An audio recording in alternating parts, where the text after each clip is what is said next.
up, y'all? What is up? It is your girl, EJ, the TV Junkie, back with another All the Queens Men talk. This is the mid-season finale, y'all. This is All the Queens Men, episode 8, entitled You Guys Serve.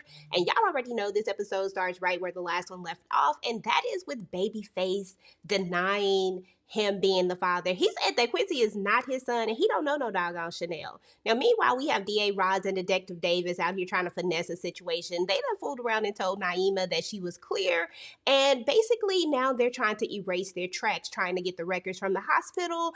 But Madam Lawyer knows about the PCP thing. I feel like this is going to have to be a key pivotal part in helping Madam get off. But will they make it to the doctor before they actually get rid of those records? Now, Madam is going to scroll into court for her like pre-trial hearing. This is when they actually set the trial date. Now, she scrolls in with her gangsta model walk. I'll forever love this walk. Now, of course, DA Rod and Detective Davis feel like they have a slam dunk case, and we see Judge Tobias trying to, assert his authority. So this is going to be interesting because she has the judge who really isn't feeling her, and then Detective Davis and DA Rod are going to do everything that they can, even including illegal stuff and trumped up charges, as we already see, just to try to get her to go down.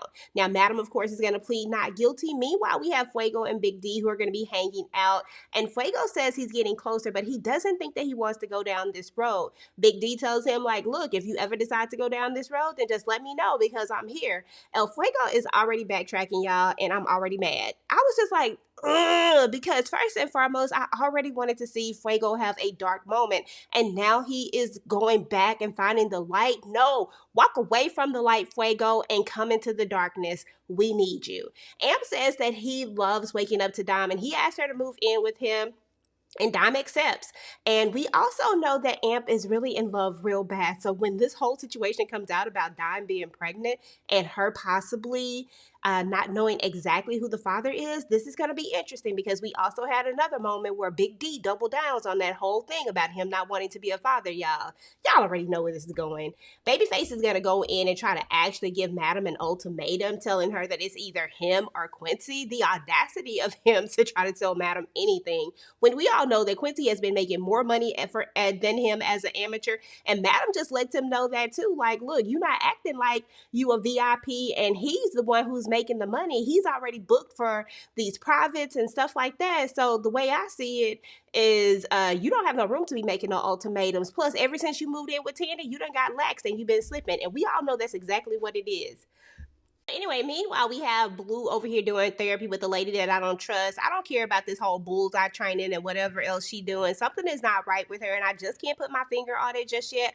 But I feel like it will come out when we get into the second half of the season. She has Blue kind of trying to deal with her trauma, and she's shooting darts at or whatever you call it, arrows or whatever those things are, at a bullseye. And she's talking about the incident that happened when she was, in war, and Blue actually sheds a few tears, and she has a little flashback moment, and oh girl almost got that bullseye because Blue show turned that little bow and arrow on her, and then she had to snap back and get out of it. Meanwhile, we have Madam over here playing darts with her own personal bullseye with the bartender Brashear, who seems to keep coming short, and y'all know Madam isn't having it. He says he's going to do better, so she actually lets him go. Amp's mom and he are going to have dinner. I still don't trust Tony. Tony apologizes again, but she says that it was weird and uncomfortable, but that she wants to try to move on. But I still don't trust her. Nothing good is going to come from this whole situation with her. Now, Big D is like, is it just me, or is the baby stuff and the Quincy stuff crazy? And they're sitting up there clowning the hell out of him. And then all of a sudden he's going to pop up. They try to give him some advice. They try to talk to him. They try to tell him that maybe he needs to listen to him, find out what's going on, and all of that stuff. But y'all know that Babyface is not trying to hear any of that because Babyface is forever going to be trash. Meanwhile, we have Trouble outside being Trouble. She's outside of Madam's club, starting up stuff. Every single time we turn around, somebody is always doing something. And this is going to be one other thing that Madam is going to have to clean up. And one other thing that Detective Davis is gonna get to use, because everybody saw it coming from a mile away that the person that you were trying to sell to was a cop. How did you not see that, Trouble? You're supposed to be all whatever, but you couldn't see that. And yes, she got locked up. So, it is what it is. So meanwhile, we also have Madam, who is questioning Blue, and Blue doesn't want to really answer her question. She doesn't want to talk about it, but Madam knows that there is something going on. And like I told you on the last live that we did, last week sometime, there is going to be a thing between Blue and Madam, and this is going to make for a great storyline, because finally there's going to have some strife between someone that she trusts the most, and now Blue, and well, we know that Madam is not trusting of everybody, but Blue is somebody that is really, really close to her, and she does have a lot of trust in her. But right now, Madam is not feeling what's going on, and we all know how this is going to go. After all, this is the same person that had her nephew, her blood, in the doggone basement, all because she thought he took her money. So we shall see how this goes. Now, Babyface is going to go talk to Quincy and ask him about the situation. He says that his mom told him when he turned 18, and that Babyface was the only Jerry Brown, y'all. That's Babyface's name, Jerry Brown, that has his DNA. And Face was just like, he's like, his mom should have told him when he was younger, and that they should just go on without knowing each other. Babyface is just straight up trash, y'all. But we shouldn't have expected anything other than what Babyface is. Babyface is never going to be somebody who is going to step up to the plate and do anything that is right. Maybe he would have taken care of him financially or whatever when he was a child, but he still wouldn't have had a relationship with him regardless. So it's not like he's missing out on anything. But I do think that this is going to be the thing that actually puts a little bit of a battery in Quincy's back. And Quincy is going to come after Babyface, y'all. But I got a whole video on that, so make sure y'all check that out. So meanwhile, we are going to see that Detective Davis is going to be in there taunting Trouble. And she already has 2 strikes, but this is her fault. Make no mistake, everything that is happening with Trouble is all because of Trouble. She created all of this. And if she gets in here and tries to turn on Madam to try to get herself out of a situation, then we already know what's happening. Trouble is about to be the heck up out of here, because why are we even doing this? This is the biggest bunch of BS. So anyway, y'all, we are going to see that the fellas are going to think that they're getting a new fluffer, but turns out it's a server, and she's serving everybody today. Jerry Brown, Alonzo Garcia, Demetrius, Vincent Landry, Xavier, Anthony, Ronnie, Tyrone, Mercy, and Kenny Haynes. So anyway, y'all, Tommy is scared of the process server, talking about he not finna go up in here and be a witness for the prosecution. Now he not finna do that. And Madam is like, I know, Tommy, I know that I can trust you. But anyway, she says if the process server is looking for you, though, they gonna find you regardless. Madam does tell him that she wants him to follow Blue, though, because something is just not right. Something is going on with her. So here is the beginning of that whole situation. I'm telling y'all, there is about to be a strife between Madam and Blue, and it is going to be interesting to watch. Meanwhile, Rayshawn checks on Quincy and tells him what Babyface did to him. Quincy is like, nah, that's foul, but he can't get away with that ish. And Quincy says karma is a biatch, and Babyface's son is finna come for him, y'all. That's exactly what's about to happen. The dance routine was definitely spicy, felt like a whole orgy with clothes on. And Tandy is going to call up Madam and ask her for the men of Eden, talking about she needs some new blood. And we already know exactly where this is about to go, y'all. She's about to get in here and see Quincy, and y'all, Babyface about to be homeless again. So anyway, y'all, we already knew that we couldn't trust Tony. We already knew what she was up to. If you did not check out my video about who Tony was talking to, then you need to check that out, because once again, your girl is on point. Your girl is on point with this, and it was definitely Jean. We knew that it was somebody from her past, and the one person from her past that didn't get what he wanted and happens to still be alive was Jean. So it made perfect sense that he's been waiting for the perfect moment, and now he's working with her sister. They want this club. Why is it that everybody always wants what Madam has? And why didn't we get to see Carla this episode? I'm just saying. So anyway, guys, Madam is going to talk to El Fuego just to make sure he didn't do anything stupid with that information, and just kind of to see where his head was. He says that he's not distracted and he didn't do anything, and she tells him to let it go. But I don't know, y'all. Something tells me that Fuego is not going to let it go. I'm really hoping to see his dark side, but I don't know. I'm just kind of, because Fuego is not making enough moves for me right now. But we're going to give him a little bit of time, because we know that he is a good guy trying to turn, into something that he's really not. So it is what it is.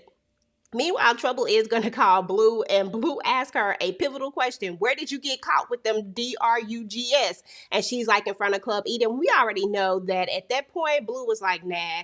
But I do hope that Blue actually tells Madam. One thing that always irritates me with Blue is that she always tries to handle things herself or always just kind of blows things off. And I feel like they are important things. Madam might have wanted to know about Trouble being locked up, because the last place she needs is Trouble being in there, feeling like she is alone, and that gives her the opportunity to possibly maybe want to go against Madam, especially while she's in the middle of a trial. Blue really needs to step it up, y'all, because I thought that that was definitely a bad move. Yes, you go get her out of there. It doesn't matter what she did or where she did it. We don't need her to be locked up having a chance to even talk to them people, okay? So, I don't know. Hopefully she'll say something, but it wasn't in this episode.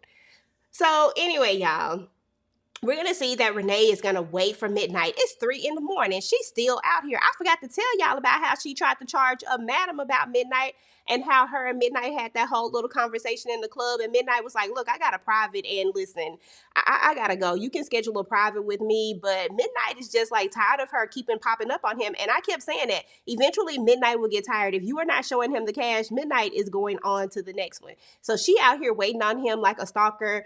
And you know, she's like, look, can we go get something to eat? And he's like, why would I go get something to eat with you? I'm not your man. Like, that's not what we finna do. And she's just like, so, you know, it meant nothing, ma'am. No, you are paying him. Why did you think it was gonna mean anything? Like, be for real. She was like, well, I can pay you tomorrow. He's like, this ain't no layaway. This ain't no layaway thing. And he just left her outside in the cold. So this is gonna be a problem, y'all. And we all know that it's gonna be a problem. We see it coming a mile away. And we know that Renee is going to indeed turn. He has done what we expected him to do, and now she is about to lean in, and she is about to try to hurt him just like he hurt her feelings. So anyway, y'all, Madam is going to meet with her lawyer. She's going to get access to the list. And why is Keisha, my nose bleeding, on the list, y'all? Madam is going to do something crazy to these people, and Keisha not finna make it. She actually called Smoke and was like, look, I need you to check into somebody, follow her for a little bit, get the routine down, and listen, have as much fun as you want. You know, enjoy yourself with this one. So sorry, Keisha, you gotta go. But anyway, y'all, we're gonna see that Dom is not feeling well. She's still gonna talk about how it's acid reflux and all this type of stuff. Girl, you are pregnant, okay? And Amp better be the baby daddy. So last but certainly not least, Detective Davis gets a warrant to search Madam's place. We see the police coming in. Madam is calling Tommy, and she was kind of blindsided by this. She didn't know that they were going to come in. I really hope there is nothing there for them to really get into. But I feel like this warrant, like, how did they get a warrant for someone who literally is supposed to be this accessory, and y'all really don't even have proof? This is the craziest trial I have ever seen. I have never seen anyone be able to do the things that they are doing. But once again, I always tell myself, suspend reality, because like, this is not it when it comes to like how it really should have went down. Because why are we not over at Kenny's place? Why is he not the one that's arrested? He is the one whose shirt it is. I'm just saying, I just find it all very interesting. But, you know, it is what it is, y'all. And that was the mid-season finale of All the Queen's Men. Go ahead and get the conversation started down below. Let me know what y'all think about this. Let me know what y'all think about the whole situation with Madam and them getting the warrant. What did y'all think about El Fuego? Will he go ahead and go to the dark side or not? And how do y'all think Quincy is going to react now that he knows that Babyface doesn't want to have anything to do with him? Well, guys, if you like this video, make sure to go ahead and like, share, and subscribe to your girl channel. Turn on your notifications so that you do not miss out on any of my future All the Queen's Men's talk. And I will talk to you guys later. Peace.